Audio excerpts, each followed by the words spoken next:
King Kong vs. Godzilla, one of the most legendary crossovers, especially from two creatures from two different companies.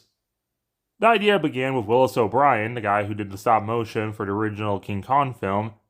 During the early 60s, he pitched the idea and even did some concept art of King Kong versus Frankenstein, with the Doctor creating a giant monster out of African creatures. No one was really interested in the States, so one of his friends basically stole the idea and sold it to Toho, the other ones, who were really interested in it, but decided to replace Frankenstein with their own monster of Godzilla.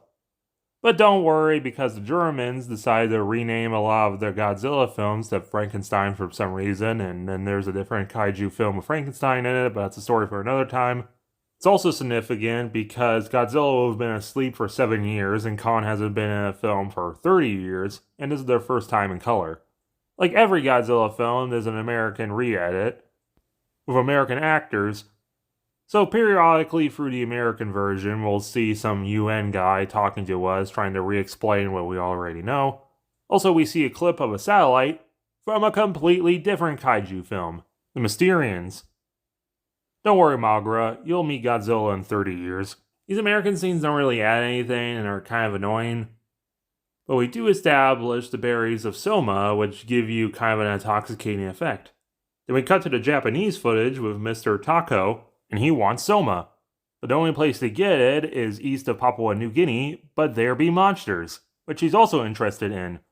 So he sends Sakurai and Fumo to go get some. He also got some super steel wire, which I think is because they're Japanese Spider-Man. Then we cut to a submarine with actual Americans in the original footage, and they see a weird iceberg, and they drive right into it. And inside the iceberg is Godzilla.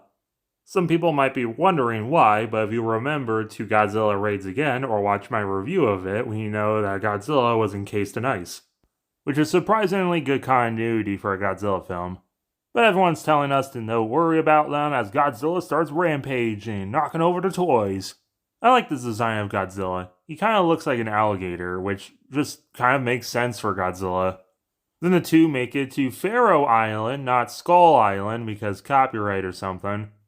They make a beachhead, and the Islanders are there. Is this offensive? But they win over the Islanders with the power of nicotine.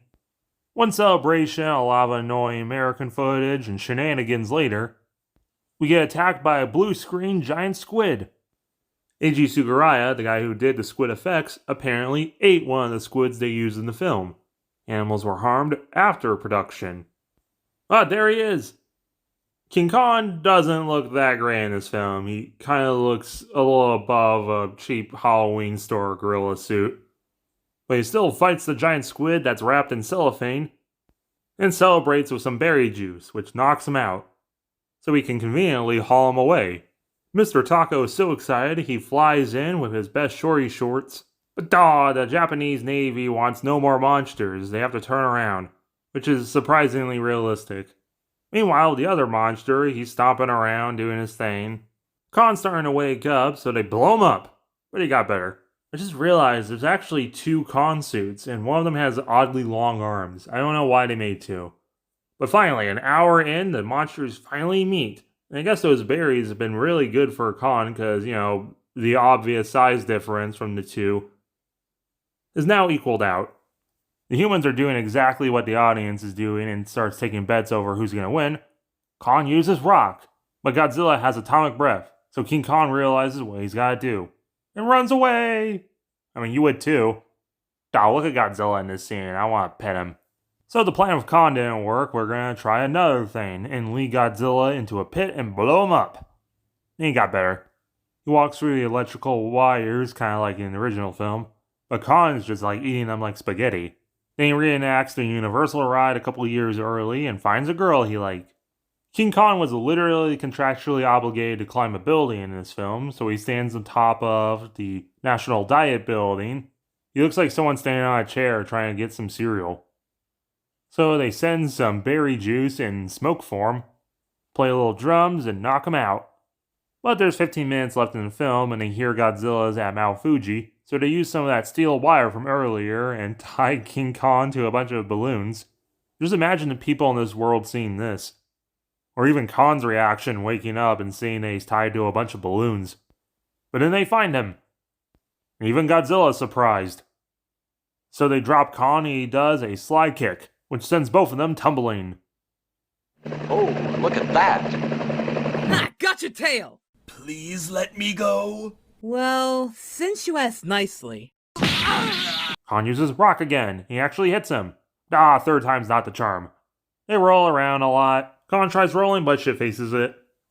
Godzilla claps in joy because he's a cute little dinosaur and deserves all the pets. He buries Kong, but he gets back up.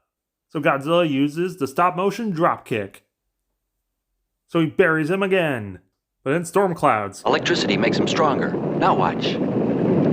Electricity makes him stronger? Uh-huh. I guess something was lost in translation, so Frankenstein became Godzilla, but then Frankenstein then also became King Kong. So he becomes a storm. Ha! Got your tail! Again! He starts pummeling Godzilla and shoves a tree in his mouth so he stops atomic breathing. Ah, it didn't work. Really didn't work. So he flips him. They dance in between a pagoda. They tumble into the sea. There's some tension. Who won? And it was King Kong, the only one to emerge from the water. Well, yeah, you gotta keep in mind, he has his name first in the title, and he was more popular at the time. Godzilla only had 2 films. He wasn't the icon yet. There's also a bunch of rumors that there's 2 different endings to the film where Kong wins or Godzilla wins, but that's a lot of BS. The only real difference is in the Japanese version you hear both the monsters roar. And as for the film itself, it's a lot of fun. Well, yeah, like every Godzilla film, the humans aren't as interesting. A lot of the American footage is just kind of annoying. King Kong doesn't look that great. And the monsters don't even meet till an hour in. But overall, I love the Godzilla design in this film. It's really fun seeing the 2 kaijus meet. And this film is kind of iconic and important for the Godzilla franchise. Other than it's taking Godzilla out of hiatus and putting him in color, he did fight Anguirus in Raids again, but this is the first Godzilla film with verses in the title. This is the highest grossing Godzilla film in Japan before -1. And of course, this directly inspired the creation of the new Monsterverse.